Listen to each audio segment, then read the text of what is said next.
तो actually question शुरू हो रहा है और प्लीज़ सभी लोग लाइक शेयर कमेंट जरूर किया करें और दिए गए डिस्क्रिप्शन से हमारे टेलीग्राम ग्रुप से ज्वाइन हो जाए। वहाँ आपको टीए से संबंधित एक जानकारी, कट ऑफ और सिलेबस और सारी चीज़ों से संबंधित जो भी जानकारी होती है, जो टीए एग्जाम हो या आपका कोई भी एग्जाम हो, एग्रीकल्चर से संबंधित सारे एग्जाम की सूचनाएं आपको तत्काल मिलती रहती हैं। ठीक है, तो शुरू करते हैं 101 से। मृदा में सबसे अधिक जल धारण करने की क्षमता होती है ऑप्शन नंबर सी, चिकनी मिट्टी। ठीक है, आजकल यूट्यूब वाले क्या करते हैं, 20 क्वेश्चन के लिए 20 ही वीडियो बना देते हैं।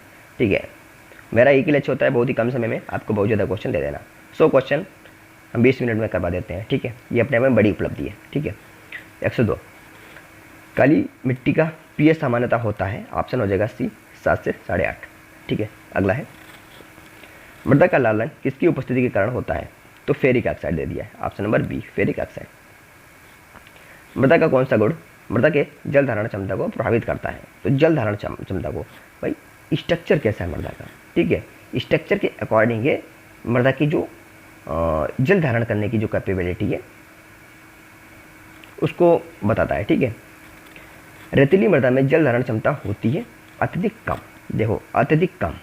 ठीक है, बहुत ही ज़्यादा कम होती है रेतीली मिट्टी में जल धारण करने, भाई रेतीली है। ठीक है, अगला है मृदा में मुख्य रूप से उपस्थित खनिज होते हैं, तो अजैविक, अजैविक। ठीक है, जैविक नहीं, अजैविक। दोमट मृदा किसका संतुलित मिश्रण है, तो भाई तीनों का है, ध्यान रख लेना, बहुत इंपॉर्टेंट है क्वेश्चन। मृदा में वायु का प्रतिशत सामान्यता होता है, मृदा में एयर का प्रतिशत पूछ दिया तो 25 से 30%, 25 से 30%। ठीक है,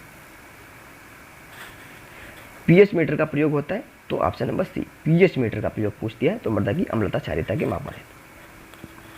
ठीक है, मृदा क्षरण का प्रमुख कारण है, ऑप्शन नंबर सी, वनों की कटाई। 111 नंबर मृदा प्रोफाइल की सबसे ऊपरी परत को कहते हैं ए होरिजन, ए होरिजन होता है, ए होरिजन। ठीक है, वैसे ABCD कई होते हैं, उसमें कई सारी चीज़ें डिटेल में पढ़ना है, पर हम वही क्वेश्चन बता रहे हैं जो कई बार पूछ चुका है एग्जाम में और आने की संभावना है, या फिर वो अभी नहीं पूछा है और वो पूछने की कगार पे है। ठीक है, और भी जो छूटे हैं उनको कंटिन्यू बताएंगे, चिंता मत करें। कोई भी क्वेश्चन देखो आपके मन में डाउट हो रहे हैं, ये नहीं बताया, वो नहीं बताया, हम समझ रहे हैं ना, हमको पता है ना, हमने जब टारगेट ही रखा है 500 100 में सब कुछ करा देंगे, तो फिर आपको काहे की टेंशन। ठीक है, और अगर आपको ज़्यादा ही पढ़ना है तो भाई कई सारी बुकें पढ़ो जाके। ठीक है, काली मिट्टी में कौन सा पोषक तत्व प्रचुर मात्रा में होता है, ऑप्शन हो जाएगा डी, कैल्शियम, कैल्शियम। मृदा का बल्किंग किससे संबंधित है, तो ऑप्शन नंबर बी, देखो बल्किंग बनावट से संबंधित है। ठीक है, मृदा में अम्लता बढ़ने पर कौन सा पोषक तत्व उपलब्धता कम हो जाती है, ऑप्शन नंबर सी हो जाएगा, कैल्शियम। तो मृदा में अम्लता बढ़ने पर, अगर मृदा में एसिडिटी बहुत ज़्यादा है तो कैल्शियम की मात्रा जो होती है वो कम हो जाएगी, किसकी भाई, कैल्शियम की। लाल मृदा भारत में सर्वाधिक पाई जाती है कहाँ भाई, लाल मृदा तमिलनाडु में सर्वाधिक पाई जाती है, तमिलनाडु में सर्वाधिक, यानी सबसे ज़्यादा तमिलनाडु में पाई जाती है। ठीक है, अगला है मृदा के जलवायु और जैविक अवयव को मिलाकर उत्पन्न परत को क्या कहते हैं। ठीक है, मृदा के जलवायु यानी जो क्लाइमेट होता है और जो जैविक अवयव होते हैं यानी जो कंपोनेंट होते हैं, जो ऑर्गेनिक कंपोनेंट होते हैं, उनको मिलाकर जो लेयर होती है उसको क्या कहते हैं, उसी को तो ह्यूमस कहते हैं। ये आपकी एग्जैक्ट डिफिनेशन दी हुई है। ठीक है, तो ह्यूमस की डिफिनेशन काफ़ी घुमा फिरा के आजकल पूछने लगे हैं, मैंने ये एग्रीकल्चर के एग्जाम में देखा हुआ है, काफ़ी ऐसे टर्मिनोलॉजी है, एक ह्यूमस हुआ है, एक ऑर्गेनिक मैटर हुआ है, इनका ऐसा घुमा के पूछते ना स्टूडेंट को कंफ्यूज करने के लिए। पर भाई आप कितना भी कंफ्यूज करो, आप एक डिफिनेशन पूछेंगे, हम 12 डिफिनेशन बताएंगे। ठीक है, अगला है मृदा में जल प्रवाह को मापने के लिए कौन सा उपकरण प्रयोग होता है, ऑप्शन नंबर सी, इनफिल्ट्रोमीटर, इनफिल्ट्रोमीटर। मृदा का अपरदन मुख्यतः किस क्रिया से होता है, मृदा का अपरदन मुख्यतः किस क्रिया से होता है, तो ऑप्शन हो जाएगा बी, वर्षा हुआ जल प्रवाह से, वर्षा हुआ जल प्रवाह से। भारत में सबसे अधिक मृदा क्षरण होता है, तो जल से होता है, ऐसे क्वेश्चन डायरेक्ट पूछ देगा। अब क्षरण कितने प्रकार का होता है, वायु अपरदन कितने प्रकार का होता है, अब ये सब चीज़ें, कुछ चीज़ें ऐसी होती है वो फालतू की भी होती हैं। अब आपको इंपॉर्टेंट है तो सब लगेगा, पर क्या सब पढ़ने लग जाओगे, सब पढ़ोगे तो याद कब करोगे, ध्यान में कितना रखोगे, एक हर एक चीज़ की कैपेसिटी होती है ना, तो क्वेश्चन कुछ और ही पूछ लेगा। ठीक है, तो भारत में सबसे अधिक मृदा क्षरण होता है, तो सबसे अधिक जल से होता है। अब ये मत पढ़ने बैठ जाना कितना परसेंट होता है, ठीक है, बेवकूफ़ियाँ होती हैं ना वो। मृदा में पोषक तत्वों की कमी को दूर करने के लिए प्रयुक्त विधि है, ऑप्शन नंबर सी। ठीक है, एक लड़का था कल कमेंट किया था टेलीग्राम पे, कि आपने हमें पढ़ना सिखा दिया। मतलब कहने का उसका ये था कि कैसे चीज़ें पढ़ी जाती हैं, कैसे क्वेश्चन निकाले जाते हैं।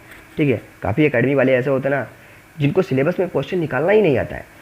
ठीक है, अगर क्वेश्चन दिए, सिलेबस दिए ऑर्गेनिक मैटर यानी कार्बनिक पदार्थ, अब वो कहेंगे भाई इसमें क्या हम क्वेश्चन निकालें। तो ऑर्गेनिक मैटर से 500 नहीं बल्कि हज़ारों क्वेश्चन ऐसे हैं जो बहुत इंपॉर्टेंट है, निकल सकते हैं।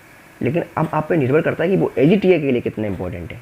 ठीक है, नम्रता में पौधों के लिए उपलब्ध जल को क्या कहते हैं? तो ऑप्शन नंबर ए हो जाएगा केशिका जल। केशिका जल। कार्बन नाइट्रोजन अनुपात का संबंध होता है, मतलब सीएन का संबंध वही कार्बन एवं नाइट्रोजन से। फुल फार्म ही दे दिया है मृदा के, फुल फार्म मतलब उसके संकेत को ही बता दिया है। 123 नंबर है, मृदा के उपजाऊपन का आकलन किससे किया जाता है? तो ऑप्शन नंबर हो जाएगा सी, पोषक तत्व की उपलब्धता से। मृदा की संरचना मापी जाती है, ऑप्शन नंबर हो जाएगा भाई सी, कणों के संयोजन से। कणों के संयोजन से। मृदा प्रोफाइल में सबसे नीचे की परत कहलाती है, ऑप्शन नंबर हो जाएगा सी, बेड रॉक। Bed rock. ठीक है, लाल मृदा का पीएच सामान्यतः होता है, देखो लाल मृदा का पीएच पूछ रहा है भाई, तो लाल मृदा का पीएच होता है सामान्यतः कितना होता है? तो एक आइडियल टेम्परेचर होता है जो रेड सॉइल होती है उसका 5.5 से 6.5, 5.5 से 6.5। और लाल मृदा का क्षेत्र भी काफ़ी ज़्यादा होता है और काफ़ी इंपॉर्टेंट भी हो जाती है। ठीक है, आजकल लाल मृदा में भी क्वेश्चन काफ़ी ज़्यादा घुमा घुमा के बना रहे हैं। ठीक है, अब जलोढ़ मृदा और दोमट मृदा में क्वेश्चन कम आ रहे हैं। ठीक है, तो ध्यान रखना है, जलोढ़ दोमट को रखना थोड़ा कम कर दें। मृदा में विद्यमान जैविक पदार्थ को क्या कहते हैं? ऑप्शन नंबर हो जाएगा सी, ह्यूमस। ठीक है, सी, ह्यूमस। मृदा में कौन सा कण सबसे बड़ा होता है? तो सबसे बड़ा कण होता है रेत। ठीक है, रेत। कहाँ गया सिल्ट, क्ले? ठीक है, तो समझ लो भाई, ऐसे क्वेश्चन आते हैं आजकल। ठीक है, रेत होता है। भारत में अधिकतर उपजाऊ मृदा किस प्रकार की है? ऑप्शन नंबर सी, ये तो सभी को पता होगा, जलोढ़ है। ठीक है, लेकिन कुछ ऐसे होते हैं जो अन्य ऑप्शन भी टिक लगा कहते हैं। मृदा में विद्यमान छोटे छिद्रों को क्या कहते हैं? देखो पोर होते हैं, वो उसको हम पोर कहते हैं, पोर कहते हैं, पोर। ठीक है, हिंदी में इसका कुछ बहुत ही अजीब गरीब नाम है। ठीक है, तो पोर होते हैं। अगला है, मृदा विज्ञान में CEC का मतलब क्या होता है? बहुत इंपॉर्टेंट होता है सॉइल साइंस में, और ये काफ़ी डिटेल में पीछे जैसे एग्जाम जो होते हैं ना उनमें काफ़ी डिटेल से आता है। इसमें देखो टीए में ज़्यादा सॉइल साइंस डिटेल में नहीं पूछी जाएगी। अब आपको CEC के बारे में जाके आपको पूरा इतिहास नहीं पढ़ना है। ठीक है, फुल फॉर्म बहुत इंपॉर्टेंट होती है। ठीक है, ऑप्शन नंबर हो जाएगा बी, क्या होता है? कैशन एक्सचेंज कैपेसिटी। ठीक है, कैशन एक्सचेंज कैपेसिटी। मृदा के भौतिक गुणों में कौन सा शामिल नहीं है? तो भौतिक गुणों में नाइट्रोजन की मात्रा शामिल नहीं है। ठीक है, तो ये भौतिक गुण शामिल नहीं है, रासायनिक गुण की बात कर रहा है। ठीक है, बाकी ये भौतिक गुण के हैं।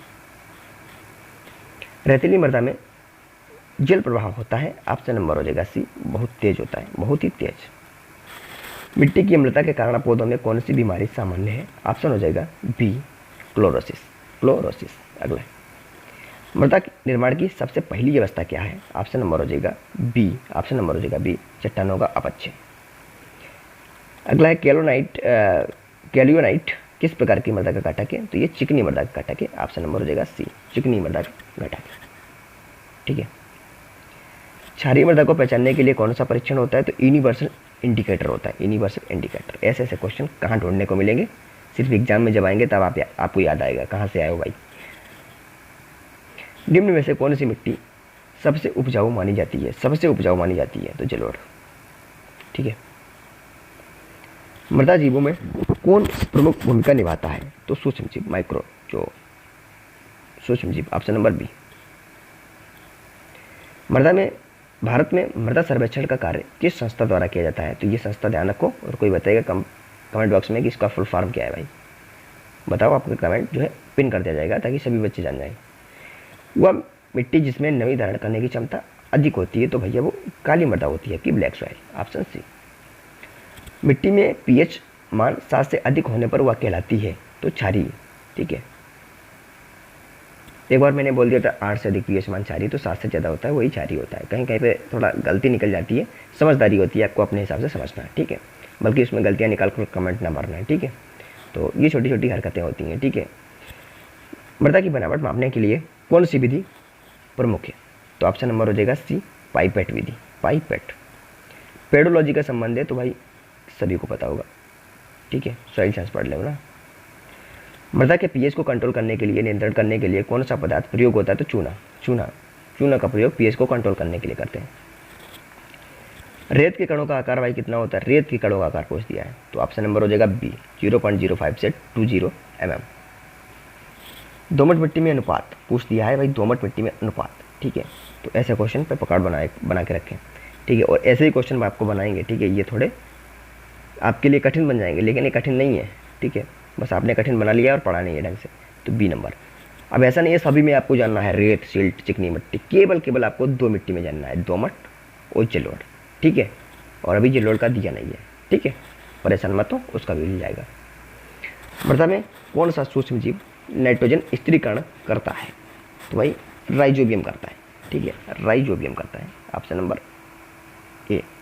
और मेरी बात मानो तो अगर ऑप्शन दे देगा, 3 ऑप्शन दे दिए हैं, चौथा दे देगा उपरोक्त सभी, तो बच्चे देखेंगे कुछ नहीं, उपरोक्त सभी मार के आएंगे, ये मेरा वादा है, ठीक है।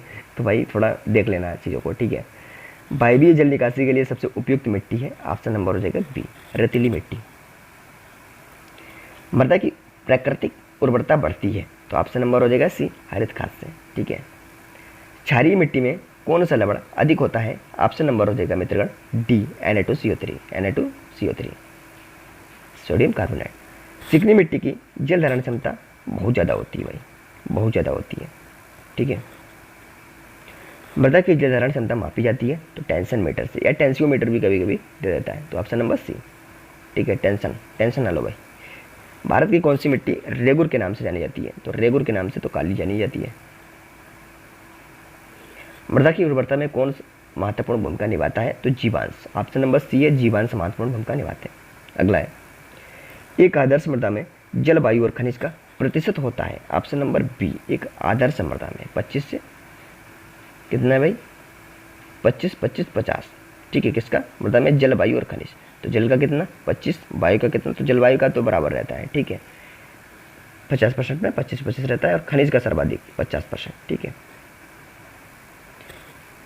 मृदा में देखो इस तरीके से याद रख लो ना, एक गोला बना लीजिएगा, ठीक है।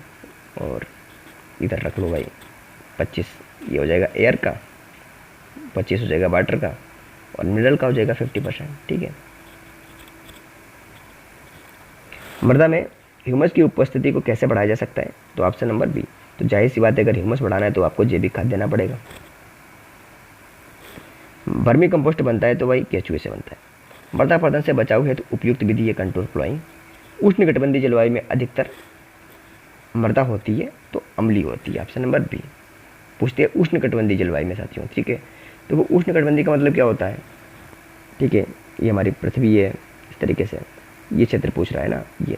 अब यहाँ पे क्या होता है, सूर्य की किरणें पड़ती रहती हैं, ठीक है, और काफ़ी अच्छी जलवायु होती है, और बारिश होती है काफ़ी होती है, ठीक है, अच्छी खासी बारिश होती रहती है। तो मैंने बताया था कि जहाँ पे बारिश ज़्यादा हो जाती है वहाँ पर धीरे धीरे एसिडिटी आने लगती है मिट्टी में, यानी अम्लता बढ़ने लगती है। तो यहाँ पर भी वही बात है, ठीक है। तो आपको सबसे पहले यही पता होना चाहिए उष्णकटिबंधीय जलवायु है क्या, ठीक है। तो समझ लेना कि वही जलवायु जहाँ पे बारिश अच्छी खासी हो जाती है, ठीक है। तो अगर आपको यही पता होगा तो धीरे से आप लोग लॉजिक लगा लेंगे ना। सॉइल टैक्सोनॉमी का आरंभ हुआ था, तो सॉइल टैक्सोनॉमी का आरंभ हुआ सर, देख लो कितना शानदार क्वेश्चन है, 1975 से, ऑप्शन नंबर बी। मिट्टी की गंध आती है, तो मिट्टी की गंध आती है तो ऑप्शन नंबर हो जाएगा बी पेट्रिकॉर्स है, पेट्रिकॉर्स है। भारत की सबसे उपजाऊ मिट्टी भाई जलोढ़ होती है, सबसे जलोढ़। मृदा में पौधों के लिए लवण उपलब्ध कराने वाला प्रमुख कारक है जल, ठीक है। लवण कहाँ से मिलेगा, जल द्वारा, बाई वाटर। मृदा में मैग्नीशियम की कमी से होता है तो पीला पड़ना, क्लोरोसिस, ठीक है, मैग्नीशियम की, ठीक है, ऑप्शन नंबर ए। तो पीला पड़ना मृदा में काफ़ी ज़्यादा अहमियत रखता है, ठीक है, मतलब बहुत ही ख़राब बात होती है। तो क्लोरोसिस एक बहुत ही खतरनाक संकट हो जाता है, तो इसीलिए मैंने मैग्नीशियम की कमी से क्लोरोसिस को छोड़ दिया है, और काफ़ी महत्वपूर्ण क्वेश्चन बन जाता है। अब ये आप ये मत समझना कि भाई ये कहाँ से एग्रोनॉमी का दे रहे हो, भाई ये एग्रोनॉमी नहीं है, सॉइल साइंस का सबसे अहम क्वेश्चन है, ठीक है। तो ज़्यादा दिमाग लगाओगे तो भाई फंसोगे आप, ठीक है। अगर जो बच्चे होंगे, जो भाई मेरे, जो बहन मेरी सीधे पढ़ के निकल जाएंगे, ठीक है, उनका कल्याण हो जाएगा। और जो इसमें किन तुरे परंतु ये सब करेंगे, कुकू करेंगे, तो भी दिक्कत होगी उनको, ठीक है। मैं भाई देखो ओपन बोलता हूँ, इसलिए बोलता हूँ क्योंकि रिजल्ट देता हूँ, ठीक है। और आप लोग अगर नए कैंडिडेट हो तो एक बार चेक कर लेना, ठीक है। सेलाइन सॉइल में इसी की मात्रा होती है, ऑप्शन नंबर हो जाएगा ए आपका, ठीक है। अगला है मृदा में जल का अधिकतम संचयन होता है, ऑप्शन नंबर सी। अगला है ह्यूमस में कौन सा तत्व प्रमुख होता है। तो अब ह्यूमस में कौन सा तत्व प्रमुख होता है, काफ़ी ह्यूमस पढ़ लिए होगे लेकिन ये कभी पढ़े ही नहीं होगे कौन सा होता है, तो नाइट्रोजन। ठीक है, अब लॉजिक भी नहीं लगा पाओगे, लॉजिक भी नहीं लगा पाओगे। ठीक है, तो लॉजिक भी लगाना सीखें और एक ऐसा वीडियो बता देंगे उसमें सारे लॉजिक आप कंप्लीट समझ जाएंगे कि कैसे क्या लॉजिक लगते हैं। ठीक है, अगला है मृदा के रंग का मुख्य कारण होता है। मृदा के रंग का मुख्य कारण होता है, तो ऑप्शन नंबर हो जाएगा बी, लौह ऑक्साइड। भारत में सबसे कम मृदा अपरदन होता है, तो राजस्थान में। ठीक है, ठीक है, अगला है मृदा की अम्लता को कम करने के लिए कौन सा पदार्थ प्रयोग में लाया जाता है, तो ऑप्शन नंबर हो जाएगा B, calcium carbonate. Calcium carbonate, option number B. मृदा की जल धारण क्षमता अधिकतम किस प्रकार की मृदा में होती है, ऑप्शन नंबर हो जाएगा सी, चिकनी। मृदा विज्ञान को किस नाम से जाना जाता है, तो pedology. Pedology, option number C है, पेडोलॉजी। मृदा के संरचनात्मक कणों को क्या कहा जाता है, ऑप्शन नंबर हो जाएगा सी, एग्रीगेट्स। एग्रीगेट्स। भारत की किस मृदा में काली परत होती है, तो काली मृदा में ही काली परत होती है। ठीक है, पेड़ोकल किस प्रकार की जलवायु में पाई जाती है, ऑप्शन हो जाएगा मित्रगण बी, शुष्क में पाई जाती है, शुष्क में। मृदा में पीएच मापक के यंत्र कहलाता है, ऑप्शन नंबर हो जाएगा सी, पीएच मीटर। PH meter. अगला सबसे अधिक जैविक पदार्थ किस मृदा में, किस मिट्टी में पाया जाता है, सबसे अधिक जैविक पदार्थ भाई पाया जाता है पीट मृदा में। पीट मृदा में, ऑप्शन नंबर हो जाएगा सी, पीट मृदा में। ठीक है, अगला है कौन सी मृदा सबसे पुरानी मानी जाती है, तो ऑप्शन नंबर हो जाएगा डी, रेगुर मृदा।